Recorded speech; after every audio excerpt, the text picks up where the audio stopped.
అయితే వీడియో వస్తే లైక్ చేయండి. ఛానల్ని సబ్స్క్రైబ్ చేసుకోకపోతే మాత్రం సబ్స్క్రైబ్ చేసుకోండి. వీడియోకి అయితే లైక్ చేయడం మర్చిపోకండి. మా ఊర్లో బీరప్ప జాతర అని చెప్పాను కదా, అయితే నాకు తెలిసిన కొన్ని విషయాలు అయితే చెప్తాను. అన్నీ పూర్తిగా తెలిసినట్టునైతే చెప్పాను. మా ఇంటి వెనకాలనే కుర్మోళ్ళు అయితే ఉన్నారు. వాళ్ళు అత్తమ్మలే, నేను అత్తమ్మలనే పిలుస్తాను. ఇప్పుడైతే కుర్మోళ్ళని ప్రతి వీడియోలో ఎందుకు చెప్తున్నానంటే, ఇవి కుర్మోళ్ళ చేసుకుంటారు కాబట్టి ఈ పండుగ నేనైతే వాళ్ళని అంటున్నాను. తప్పుగా అనుకునేది ఉంటే మాత్రం నన్ను క్షమించండి, అంతే చెప్తున్నాను.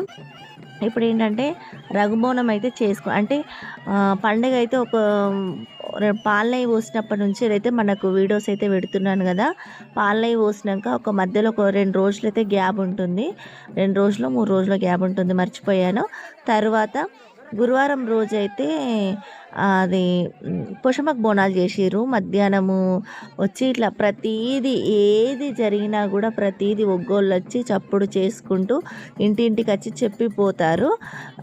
ఇప్పుడు రఘుబోనం చేసినంటే అదే బీరే దేవుడు ఉంటాడు చూడండి, బీరే దేవుడు లింగాలు చిన్న చిన్న ఇట్లా రాళ్ళ లెక్క ఉంటాయి. సారీ, నేను మీకు అర్థం కావాలని చెప్తున్నాను అంతే. మన అరిచే వెడల్పుతోటి చిన్న చిన్న రాళ్ళ లెక్క ఉంటాయి దేవుళ్ళు. పసుపు ఊసి అయితే చిన్న గుళ్ళో అయితే ఉంటాడు. ఆ బీరే దేవుని తీయడానికి ఇలా ఒగ్గోళ్ళతోటి బీర్లోళ్ళతోటి 2 కాశలు పోసుకుంటారట. ఆ రోజు శుక్రవారం రోజు జరిగింది ఇది. గురువారం రోజు పోషమ బోనాలు అయితే జరిగినాయి. శుక్రవారం నైట్ ఇదైతే జరిగింది. పెద్ద కుర్మోళ్ళు అయితే ఉంటారు, కులం తరపున పెద్ద కుర్మోళ్ళు ఉంటారు కాబట్టి వాళ్ళ ఇంట్లో అయితే రఘుబోనం అయితే వెళ్ళింది. వాళ్ళ ఇంట్లో వంట చేసి ఉదించుకొని తీసుకొని ఇట్లా 2 కాశలు పోసుకుంటారు. బీర్లోళ్ళు చాలామంది వస్తారు. 2 కాశలు అంటే ఇట్లా ఇద్దరు అది రెడీ అయ్యి ఇట్లా కత్తులతోటి ఇట్లా కార్లు పెట్టుకుంటారు చేతికు. వీటిని ఏమో అంటారు, అసలు మర్చిపోయాను. నెక్స్ట్ వీడియోలో అయితే చెప్తాను. అలుగులు వేసుకోవడమో ఏమో అంటారు, నాకు కూడా పూర్తిగా తెలియదు. నేనైతే ఈ విషయాలన్నీ మా పక్కన అత్తమ్మ వాళ్ళు ఉంటారని చెప్పాను కదా, 2 అత్తమ్మ వాళ్ళు ఉంటారు. నాతో అయితే చాలా ఫ్రెండ్గా అయితే ఫ్రెండ్లీ ఉంటారు, మంచిగా మాట్లాడతారు. కాబట్టి ప్రతిదీ నేను అడిగిన కొద్దీ వాళ్ళైతే చెప్పారు. వాళ్ళ దగ్గరికి వెళ్ళి అడిగిన విషయాలను నేను ఇప్పుడు మీతోటైతే చెప్తున్నాను.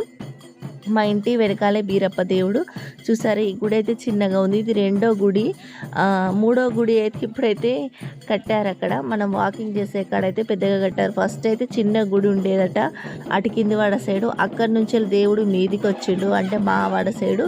ఫస్ట్ అయితే మా చిన్నత్తమ్మ వాళ్ళ ఇంటి కాడ ఉండేది, ఇప్పుడు మా ఇంటి వెనకాల ఉంది. ఇప్పుడైతే అక్కడే కొంచెం మరిది వాళ్ళకు దగ్గరగా ఉంటుంది. అయితే రఘుబోనం అని దీన్ని అంటారు. రఘుబోనం అంటే 2 కుండలలో, పెద్ద సైజు కుండలలో బోనం చేసి ఇట్లా గీతలతోటి బోనాన్ని ఉదిచ్చి పసుపు కుంకుమలు పచ్చ అవన్నిటితో ఉదిచ్చి దీపం పెట్టుకొని అక్కడి నుంచి వెళ్ళి చప్పుళ్ళతోటి తీసుకొని గుడి చుట్టూ అయితే తిరిగారు ఒకసారి. అక్కడి నుంచి వెళ్ళి రఘుబోనం వచ్చింది కదా, చిన్నగా ఉంది గుడి చుట్టూ మొత్తం తిరిగి బోనం అయితే అక్కడ పెట్టేసి కొత్త గొంగడి, కత్తులు, నిమ్మకాయలు, పసుపు, కుంకుమ, అగరబస్తీలు, కొబ్బరికాయలు ఇంకేమేమో తెచ్చారండి. నాకు తెలిసినవి అయితే ఇప్పుడు చెప్పాను. తెచ్చిన గొంగడిని అయితే వరిసి బియ్యం తీసుకొచ్చారు. బియ్యంతో పోలు అయితే పోస్తారు. మన పెళ్ళిలో కదా ఎట్లా బియ్యం పోలు పోస్తారో అట్లా బియ్యం పోలు అయితే పోసారు. ఫస్ట్ అయితే ఊదుండతోటి అయితే ఇట్లా బియ్యం పోలు లెక్క గీశారు. తర్వాత దాని మించెలు బియ్యంతో పోలు అయితే పోసారు. ఇలా పోసినాక మన గుళ్ళో ఉన్న పతిమలు ఉంటాయి చూడండి, బీరే దేవుడు అంటారు కదా, ఆ బీరే దేవుడిని తీసుకొచ్చి బియ్యం పోసి బియ్యం మీద అయితే పెడతారు. అవి కూడా ఒగ్గోళ్ళే ముడతారు.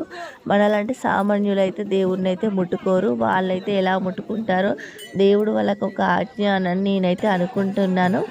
అయితే అక్కడ లైట్స్ పెట్టిరు కానీ నైట్ 12 గంటలకండి ఈ వీడియో. మేము శుక్రవారం రోజు రాత్రి అన్నం తినేసాకనే ఈ రఘుబోనం ఎత్తుకొని ఒగ్గోళ్ళు వస్తున్నారు. మా ఇంటి ముందటి నుంచి వెళ్ళింది బోనం అయితే. 12:30 1 అయింది అక్కడి నుంచి వెళ్ళి కదిలేసరికి. ఈ వీడియో అయితే రాత్రి 11:30 ఏమో అవుతుంది అనుకుంటా నాకు తెలిసి. అయితే అన్నీ తీసుకొచ్చి అక్కడ పెట్టేసినాక చూసారా, బియ్యంతో అయితే పోలు అయితే పోసారు. బియ్యంతో పోలు పోసినాక ఆ 2 గుళ్ళు ఉంటాయి. ఒకటి అక్క కామరాతి గుడి, ఒకటేమో బీరయ్య దేవుడు, తమ్ముడు బీరయ్య బీరే దేవుడు 2 ఉంటాయి. ఆ 2 గుళ్ళల్లో ప్రతిమలు అయితే ఉండేవి. ఒకటే గుళ్ళో అయితే ప్రతిమలు ఉంటాయి. ఆ ఒక్క గుళ్ళో ప్రతిమలు ఉన్నాయి గుళ్ళో అయితే సారీ 2 గుళ్ళలు ఉంటాయి కావచ్చు. నేను అసలు చూడలేదు. అబద్ధం ఎందుకు ఆడాలి కానీ 2 గుళ్ళలు ఉంటాయి కావచ్చు. అయితే తీసుకొచ్చి అక్కడ బియ్యంతోటి పోసి చూడు అందులో అయితే పెడతారు. ఇదేమో కుండ, పెద్ద కుండ, పెద్ద సైజు కుండ. ఈ కుండ అది ఊదుతోటి ఓంకారం స్వస్తికి అయితే రాస్తుర్రు ఈ కుండలో. తీసుకొచ్చి చూసారా, ఒక ప్లేట్లో బియ్యం ఉంటే ఆ బియ్యంలో పద్మలు అయితే తీసుకొని వచ్చి ఆ బియ్యంలో అయితే పెడతారు. మనకు పెళ్ళిలో మైలపొలు ఎట్లా తీస్తారో ఆ రోజు అట్లా తీస్తారు. అవన్నీ తీసి ప్రతి ఒక్కటి అట్లా చిన్న చిన్న గుర్రాలు ఉన్నాయి, చిన్న చిన్న లింగాలు ఉన్నాయి, ఇవన్నీ ఉన్నాయి. నేను కూడా లైఫ్లో ఫస్ట్ టైం చూస్తున్నాను. ఎప్పుడు కథ చూశాను, మా ఇంటి ముందరికి వెళ్ళి బోనాలు చూశాను కానీ దేవుని దగ్గరికి వచ్చి ఇట్లా చూడడం అయితే లైఫ్లో ఫస్ట్ టైం అండి. బీరే దేవాలనే వచ్చి చూసానైతే అనుకుంటున్నాను నేను.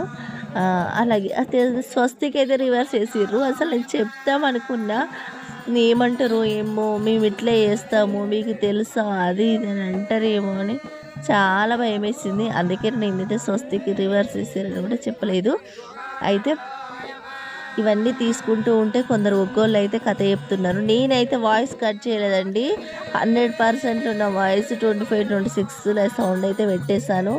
నా వాయిస్ ఎవరికైనా వినద్దు అనుకునే వాళ్ళకి చాలా అక్కడ జరిగే డోలు చప్పుళ్ళు, కథలు అవన్నీ వింటారు కాబట్టి నేనైతే అలా పెట్టేశాను, సెట్ చేశానండి. సాధ్యమైనంత వరకు నాకు తెలిసిన విషయాలన్నీ మీతో షేర్ చేసుకుంటున్నాను. ఇంకెవరికన్నా తెలియని విషయాలు, నాకు తెలియకుండా మీకేమైనా అప్లోడ్ చేసిన విషయాలు ఉంటే కంపల్సరీ వీడియోకి లైక్ చేసి ఛానల్ని అయితే సబ్స్క్రైబ్ చేసుకోండి. ఆ కుండ ఎందుకనంటే ఇప్పుడు మనము అది గొంగళ పడిచి గొంగల్లో అయితే ఇట్లా ఉద్దుండతోటి ఫస్ట్ గీసి తర్వాత అది బియ్యం పోలు అయితే పోసిరు కదా, బియ్యం పోలు అయితే దేవుళ్ళన్నిటిని గంటలను గుళ్ళో ఏమేమి ఉన్నాయో అవన్నీ తీసుకొచ్చి బయట అయితే పెడతారు. వాళ్ళు బయట పెడుతూనే ఉంటారు దేవుళ్ళను. కథ చెప్పే వాళ్ళు కథ చెప్తూనే ఉంటారు. నాన్ స్టాప్గా అయితే కథ అయితే నడుస్తూనే ఉంటుంది. 2 గుళ్ళల్లో ఉన్న ప్రతిమలను లింగాలను తీసుకొచ్చి అయితే ఇక్కడ గొంగడ పడిచి గొంగట్లో బియ్యం పోసి పోలు పోసి గొంగట్లో అయితే పెడతారు. గొంగట్లో పెట్టేసినాక అయితే ఏంటారంటే అసలు లిస్ట్ ఇక్కడనే ఉంది. ఏంటనుకుంటున్నారా, అది సామాన్య సామాన్య మానవులు అయితే ఎవరు ఎక్కువ ముట్టుకోరు దేవుళ్ళను. మనము నైవేద్యం వండుకొచ్చినాం కదా, ఆ నైవేద్యాన్ని తీసుకొని పక్కల పొంటి అన్ని పక్కల పొంటి గుడి ముందు దేవుళ్ళకు అన్ని నైవేద్యాలు పెడతారు. ముందు అయితే ఏమో దేవుడు ఉంటాడట, ఆ దేవునికి అయితే ఈ గొర్రెలన్నిటిని కోస్తారు. బీరప్ప దేవుడు అయితే బ్రాహ్మణుడట, అసలు ఏం నాన్ వెజ్ అనేది తినడట. నీసు అనేది ముందున్న దేవునికి అయితే కోస్తారట. అయితే ఈ కొత్త గంపలో అయితే పసుపు, నూనె, నిమ్మకాయలు, కత్తులు అయితే అన్ని గొంగడి ఇవన్నీ పట్టుకొచ్చిర్రు. కథ చెప్పే వాళ్ళు అయితే కథ చెప్తూనే ఉంటారు, ఇవి పెట్టే వాళ్ళు ఇవి పెడుతూనే ఉంటారు.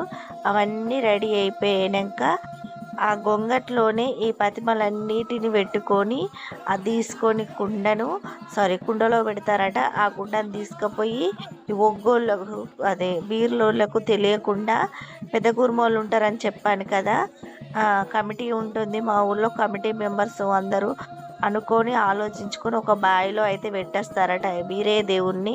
పెట్టొచ్చినాక వీళ్ళు నెక్స్ట్ డే అంటే శుక్రవారం కదా, శనివారం రోజు ఈరగంధాలు పూసుకోనంటే, ఈరగంధాలంటే పసుపు అంతా పూసుకొని కుంకుమ ఇట్లా పూసుకొని ఇక్కడ నుంచి మొదలు పెడితే మా ఊళ్ళో సారగమ్మ ఉంటుంది. సారగమ్మ కాడ అలుగులు వేసుకొని, అంటే అప్పుడు కూడా ఒకటి గంగ బోనం చేస్తారు, ఇంకొకటి కుర్మోళ్ళు పెద్ద కుర్మోళ్ళు ఒక బోనం చేస్తారు. 2 బోనాలు అదైతే నెక్స్ట్ వీడియోలో చెప్తాలేండి, అన్నీ ఈ వీడియోలో ఎందుకు, అది కూడా లాంగ్ వీడియో అయితే తీసాను అవి ఎట్లా చేస్తారనేది. ఈ కుండను తీసుకువైతే బావిలో పెడతారు కదా, బావిలో పెట్టినాక ఒగ్గోళ్ళు వాళ్ళకి చెప్పరు, ఎక్కడ పెట్టిరో చెప్పరు, వాళ్ళే తెలుసుకొని మరి ఆ దేవుళ్ళని అయితే తీసుకొస్తారు. ఇలా ఉంటుంది బీరప్ప జాతర. నాకు తెలిసిన విషయాలు అయితే చెప్పానండి. కొంచెం తెలియకుండా కూడా ఏదైనా మిస్టేక్ జరిగితే మాత్రం అర్థం చేసుకోండి, ఓకేనా. నా పక్కన ఉన్న వాళ్ళని అన్నీ అడిగి మరీ తెలుసుకొని, నా పెళ్ళైన నుంచి ఇది మూడోసారి. 2 సార్లు నేను ఎప్పుడు పర్ఫెక్ట్గా చూడలేదు, అంటే రోడ్డు మించులు ఓంగ చూశాను అంతేగాని ఈసారి అయితే మన సబ్స్క్రైబర్స్ కూడా ఎవరైనా చూసేవాళ్ళు చూస్తారని ఇక్కడ గుడికాడికి వచ్చి తీసి పెడుతున్నానండి వీడియో. ఎందుకంటే ఈ గుడి మా ఇంటి వెనకాలే ఉంటుంది కాబట్టి రాత్రి 1 వరకు వీడియో తీసి పెట్టాను. వీడియో నచ్చితే అయితే లైక్ చేయండి, ఛానల్ని అయితే సబ్స్క్రైబ్ చేసుకోండి. కథ కూడా బాగా చెప్పారు. తర్వాత మంగళహారతి ఇచ్చి దేవునికి అక్షంతలు అయితే వేశారు. అక్షంతలు వేశాక ఇంకా ఆ లింగాలను తీసి కుండలో పెట్టేదాకా ఉందాం అనుకున్నాను, కానీ ఉండలేదు. అప్పుడే కరెంట్ అయితే పోయింది. అందరం అయితే వచ్చేసాం. ఓన్లీ జెంట్సే ఉన్నారు, లేడీస్ అయితే ఎవరు లేకుండా అయిపోయారు. అంటే ఒక 5-10 మెంబర్స్ అయితే ఉన్నారు, ఒక 10 మెంబర్స్ దాకా ఉన్నారు. సరే దేవునికి అక్షంతలు వేసి వచ్చాక ఆడ కూర్చొని ఆ లింగాలం పెట్టేది కూడా వీడియో తీద్దాం అనుకున్నాను, కానీ తీయలేకపోయారు. మన సబ్స్క్రైబర్స్ అయితే ఆ అదృష్టాన్ని అయితే మిస్ అయ్యారనుకుంటే. ఇంకెవరైనా తీసారో చూసి ఎవరి ఫోన్లోనే ఉంటే అయితే వీడియో అయితే అప్లోడ్ చేస్తాను. ఎప్పటికీ మన యూట్యూబ్ ఛానల్లో ఉంటుంది వీరే దేవుణ్ణి ఎట్లా చేస్తారనేది, ఓకేనా. ఈ వీడియోసే కాదు, ఇంకా ముందు అయితే ఇంకా చాలా వీడియోస్ అయితే తీసాను, అవి కూడా అప్లోడ్ చేస్తాను. ప్లీజ్ వీడియోకి అయితే లైక్ చేయండి, ఛానల్ని అయితే సబ్స్క్రైబ్ చేసుకోండి. వీడియో ఇలానే చూస్తూ ఉండండి. ఆ వీడియోలో కూడా కొంచెం వాయిస్ ఓవర్ ఇవ్వడానికి ప్రయత్నిస్తాను.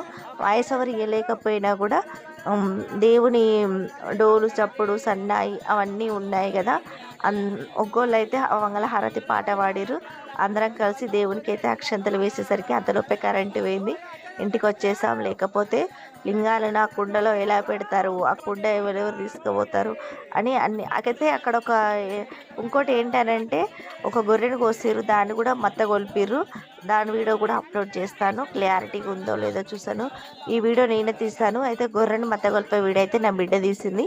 అది ఎలా తీసిందో చూసి అప్లోడ్ చేసేది ఉంటే చేస్తానండి. అన్నీ ఉండాలి మన ఛానల్లో, అందుకనే దేవుని వీడియోస్ అయితే కంపల్సరీ పెడతాను, ఓకేనా. వీడియో నచ్చితే అయితే లైక్ చేయండి, ఛానల్ని సబ్స్క్రైబ్ చేసుకోకపోతే మాత్రం సబ్స్క్రైబ్ చేసుకోండి. అందరూ మంగళహారతి పాట అయితే